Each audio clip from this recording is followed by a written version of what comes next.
Salut, je vais te montrer comment utiliser la propriété de linéarité de la moyenne.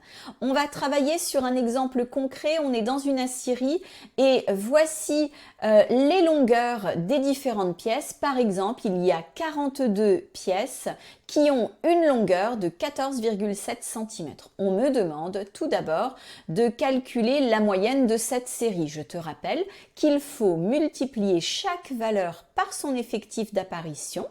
Je ferai la somme de ces produits et je n'oublierai pas de diviser par l'effectif total. Alors l'effectif total, je te rappelle, il faut ici additionner tous les effectifs et tu verras que tu trouves un effectif total de 100. À l'aide de ta calculatrice en utilisant la touche de fraction, tu rentres le calcul que je viens de t'indiquer et tu trouves une moyenne d'environ 14,9 cm. Donc ici, en moyenne, eh bien, les pièces mesurent 14,9 cm. Maintenant, eh bien, je t'indique que on décide de réduire toutes les longueurs de 1 cm pour les pièces. Je pourrais calculer les nouvelles valeurs, recalculer la moyenne. Flemme, j'ai une propriété pour ça et c'est celle que l'on appelle la linéarité de la moyenne. Alors qu'est-ce qu'elle me dit cette propriété? Elle me dit que si jamais tu multiplies toutes les valeurs par un même nombre, et bien ta nouvelle moyenne, ça sera la moyenne d'avant multipliée par ce nombre.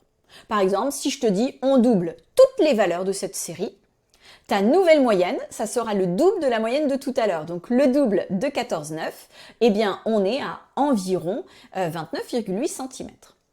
Elle me dit aussi cette propriété de linéarité que si tu ajoutes ou t'enlèves, ça revient au même, la même valeur à toute ta série, eh bien la nouvelle moyenne, ça sera celle d'avant à laquelle tu ajoutes ou enlèves ce nombre-là.